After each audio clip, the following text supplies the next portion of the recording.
शिव महापुराण कोटिरुद्र संहिता। महाशिवरात्रि व्रत की विधि एवं महिमा। ऋषियों ने सूत जी से पूछा, हे व्यास, किस व्रत से संतुष्ट होकर भगवान शिव उत्तम सुख प्रदान करते हैं? जिस व्रत के अनुष्ठान से भक्तजनों को भोग और मोक्ष की प्राप्ति हो सके, उसका आप विशेष रूप से वर्णन कीजिए। इस पर सूत जी ने कहा, महर्षियों, यही प्रश्न किसी समय ब्रह्मा, विष्णु तथा पार्वती जी ने शिव जी से पूछा था। उसके उत्तर में शिव जी ने जो कुछ कहा था वह मैं तुम लोगों से कह रहा हूँ। भगवान शिव बोले, वैसे तो मेरे बहुत से व्रत हैं जो भोग और मोक्ष प्रदान करने वाले हैं। उनमें मुख्य 10 व्रत हैं जिन्हें जबाल श्रुति के विद्वान 10 शैव व्रत कहते हैं। द्विजों को यत्नपूर्वक सदा इन व्रतों का पालन करना चाहिए, परंतु मोक्षार्थी को मोक्ष की प्राप्ति कराने वाले 4 व्रतों का नियम पूर्वक पालन करना चाहिए। ये 4 व्रत हैं भगवान शिव की पूजा, रुद्र मंत्रों का जप, शिव मंदिर में उपवास तथा काशी में देह त्याग। ये मोक्ष के 4 सनातन मार्ग हैं। इन चारों में भी शिवरात्रि का विशेष महत्व है, अतः इसे अवश्य करना चाहिए। ये सभी के लिए धर्म का उत्तम साधन है। निष्काम अथवा सकाम भाव से सभी मनुष्य, वर्णों, आश्रमों, स्त्रियों, बालकों और देवताओं आदि के लिए यह महान व्रत परम हितकारी माना गया है। प्रत्येक मास के कृष्ण पक्ष की चतुर्दशी शिवरात्रि कहलाती है, परंतु फागुन मास की शिवरात्रि ही महाशिवरात्रि की संज्ञा है।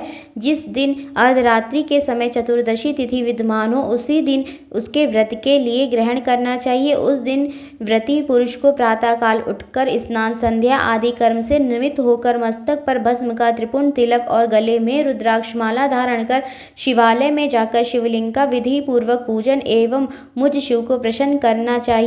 तत्पश्चात श्रद्धा पूर्वक व्रत का संकल्प करें और शास्त्र प्रसिद्ध किसी भी शिवलिंग के पास जाकर रात्रि के 4 पहरों में पूजा करें। यदि नर्मदेश्वर आदि शिवलिंग उपलब्ध न हो तो 4 मूर्तियां पार्थिव शिवलिंग का निर्माण कर उनकी 4 पहरों में पूजा करनी चाहिए। रात्रि में गीत, विद्या आदि द्वारा उत्सव पूर्वक जागरण करना चाहिए। प्रातःकाल उठकर स्नान करके पुनः वहां पार्थिव शिवलिंग का स्थापन एवं पूजन करें। इस तरह व्रत को पूरा करके हाथ जोड़ मस्तक झुकाकर बारंबार नमस्कार पूर्वक भगवान शंभु से प्रार्थना करें।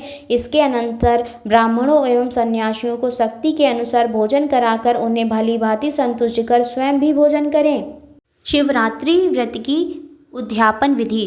शिवरात्रि के शुभ व्रत का लगातार 14 वर्ष तक पालन करना चाहिए। त्रयोदशी को एक समय भोजन करके चतुर्दशी को पूरा उपवास करना चाहिए। शिवरात्रि के दिन नित्य कर्म संपन्न कर शिवालय में जाकर विधि पूर्वक शिव का पूजन करें। वहां सोने अथवा तांबे का बना एक कलश स्थापित करें और उस पर पार्वती सहित शिव जी की सोने से बनी प्रतिमा रखें। रात्रि के प्रत्येक प्रहर में शिव पूजन करें और भगवत कीर्तन करते हुए रात्रि जागरण करें। दूसरे दिन ब्राह्मणों को भक्ति पूर्वक भोजन कराएं और यथाशक्ति दान दें। तदनंतर भगवान महेश्वर सदाशिव को पुष्पांजलि अर्पण कर प्रार्थना करें।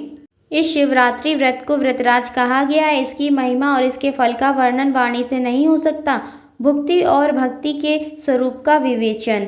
ऋषिगण बोले, हे सूत जी, आपने मुक्ति की चर्चा की है। यह मुक्ति क्या है और उसकी कैसी अवस्था होती है? सूत जी कहते हैं, सांसारिक दुखों का नाश करने वाली एवं परम आनंद देने वाली मुक्ति 4 प्रकार की कही गई है।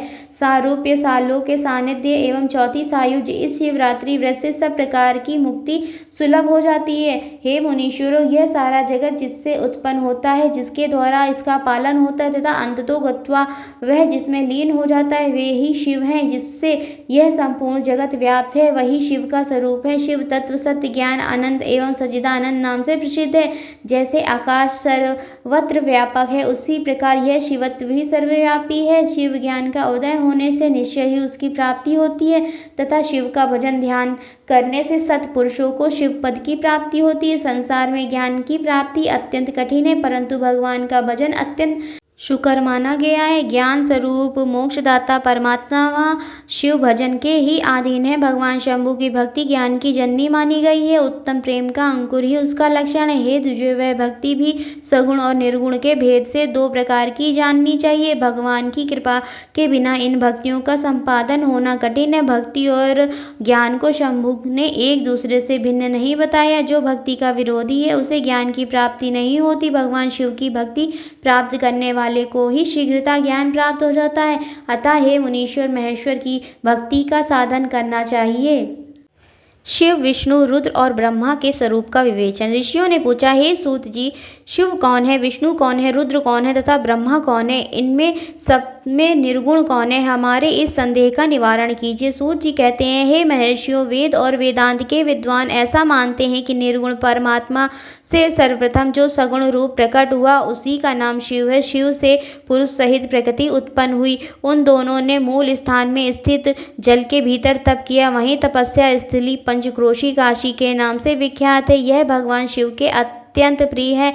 यह जल संपूर्ण विश्व में व्याप्त है, जिसमें योग माया से युक्त श्रीहरि ने शयन किया। उस नारायण के नाभि कमल से जिसकी उत्पत्ति हुई वे ब्रह्मा कहलाते हैं। ब्रह्मा ने तपस्या करके जिनका साक्षात्कार किया उन्हें विष्णु कहा गया। ब्रह्मा और विष्णु के विवाद को शांत करने के लिए निर्गुण शिव ने जो रूप प्रकट किया उसका नाम महादेव है। उन्होंने कहा, मैं शंभु ब्रह्मा जी के ललाट से प्रकट होऊंगा। इस कथन के अनुसार जो ब्रह्मा जी के ललाट से प्रकट हुए उनका नाम रुद्र हुआ। पूर्णतः त्रिगुण रहित शिव में एक गुणों के धाम रुद्र में वस्तुतः कोई भेद नहीं है। जैसे स्वर्ण और उससे बने आभूषणों में कोई अंतर नहीं होता, भयानक पराक्रम वाले रुद्र सभी प्रकार से शिव रूप ही हैं। वे भक्तों का कार्य करने के लिए प्रकट होते हैं और तथा ब्रह्मा एवं विष्णु की सहायता लेते हैं। इस लोक में ब्रह्मा से लेकर तृण पर्यंत जो कुछ दिखाई देता है वह सब शिव ही है। अनेकता की कल्पना मिथ्या है। शंभु को ही वेदों का प्राकट्य करता तथा वेदपति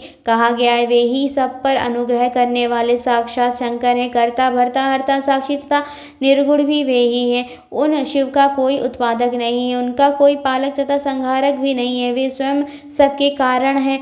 यह उत्तम शिव ज्ञान यथार्थ रूप से कह दिया गया है। इसे ज्ञानवान पुरुष ही जानते हैं और कोई नहीं। शिव संबंधी तत्व ज्ञान का वर्णन और उसकी महिमा। सूत जी कहते हैं, हे ऋषियों, मैंने शिव ज्ञान जैसा सुना है उसे बता रहा हूँ। यह अत्यंत गुह्य और परम मोक्ष स्वरूप है। संपूर्ण जगत शिवमय है।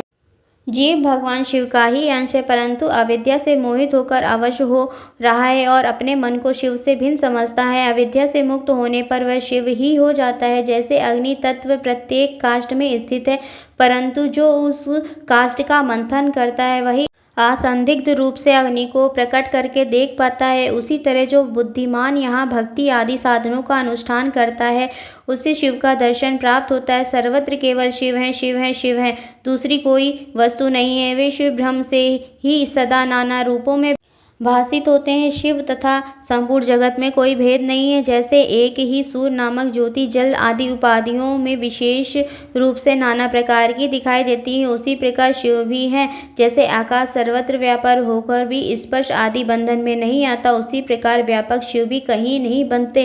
अहंकार से युक्त होने के कारण शिव का अंश जीव कहलाता है। उस अहंकार से मुक्त होने पर वह साक्षात शिव ही है। जैसे एक ही सुवर्ण चांदी आदि से मिल जाने पर कम कीमत का हो जाता है, उसी प्रकार अहंकार युक्त जीव अपना महत्व खो बैठता है।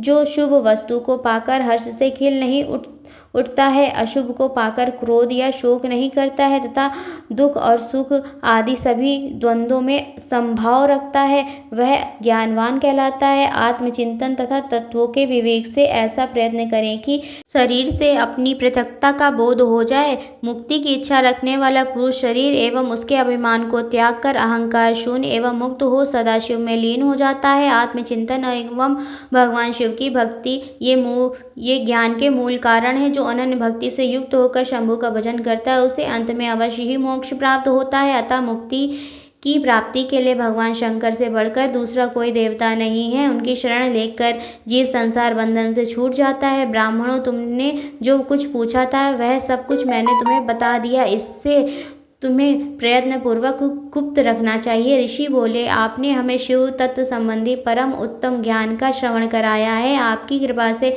हमारे मन की भ्रांति मिट गई। सूत जी कहते हैं, यह शिव ज्ञान भगवान शंकर को अत्यंत प्रिय है। यह भोग और मोक्ष देने वाला तथा शिव भक्ति को बढ़ाने वाला है, जो कोटि रुद्र संहिता के नाम से विख्यात है। जो पुरुष एकाग्रचित हो भक्ति भाव से इस संहिता को सुनेगा या सुनाएगा वह समस्त भोगों का उपभोग करके अंत में परम गति को प्राप्त कर लेगा। हर हर महादेव।